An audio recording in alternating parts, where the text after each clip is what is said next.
Okay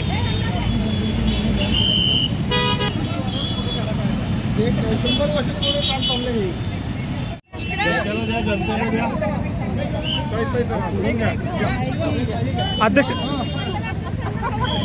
हो sir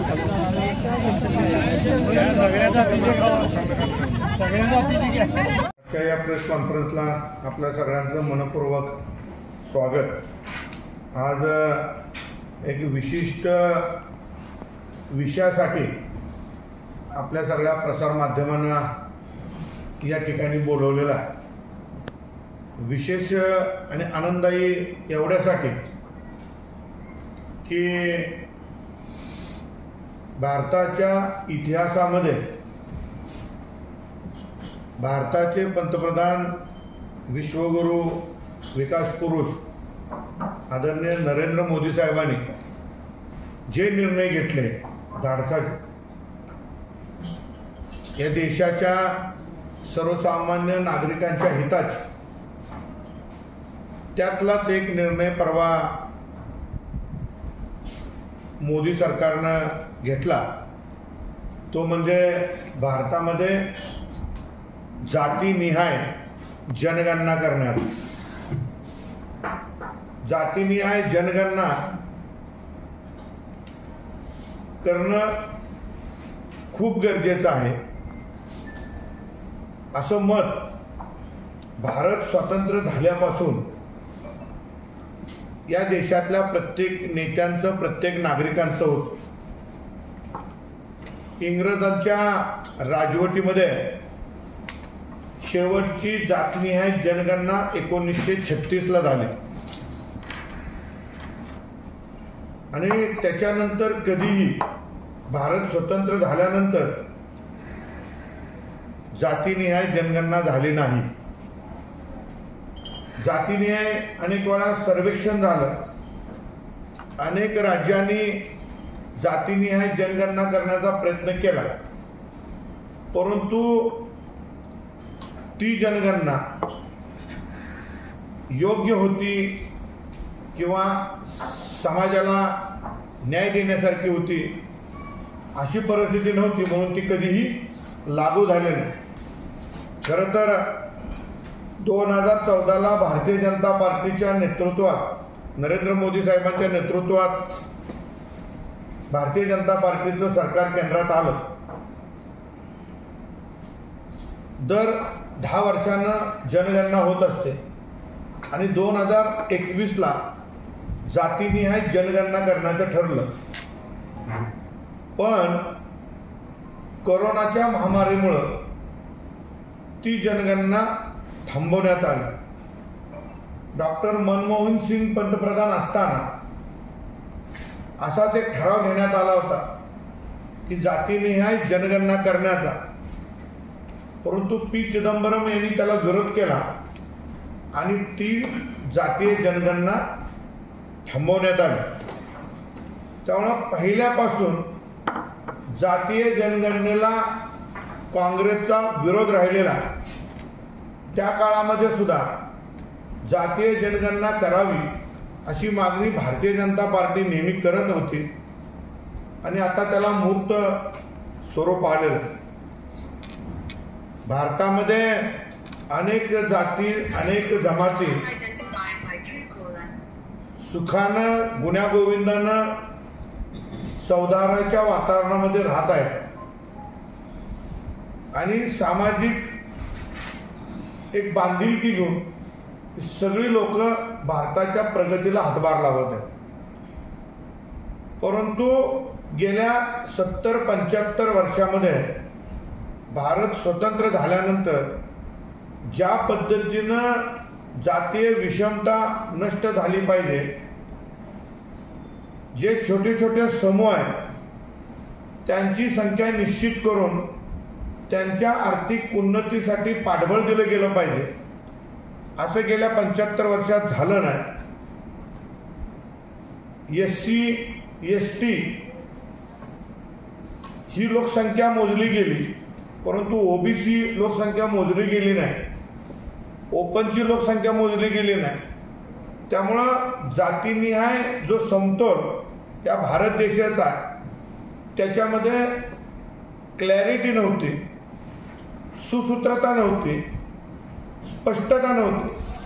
त्यामुळं भारतीय जनता पार्टीच्या नेतृत्वात नरेंद्र मोदी साहेबांनी मंत्रिमंडळामध्ये निर्णय घेतला की येणाऱ्या कालावधीमध्ये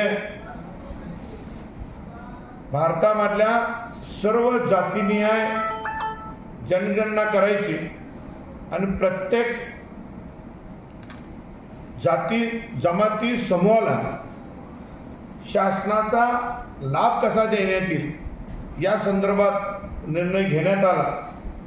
खरं तर याच्यामुळं राजकीय आरक्षण असेल, सामाजिक आरक्षण असेल, शैक्षणिक आरक्षण असेल, हा ज्याचा वाटा त्याला दिला जाईल. विनाकारण कमी संख्या असताना जादाचा लाभ घ्यायचा अनेक ठिकाणी प्रयत्न होतोय, तो कुठेतरी थांबवला जाईल आणि सगळ्यांना समान धाग्यात बांधलं जाईल आणि ज्याचा त्याला वाटा त्या ठिकाणी दिला जाईल.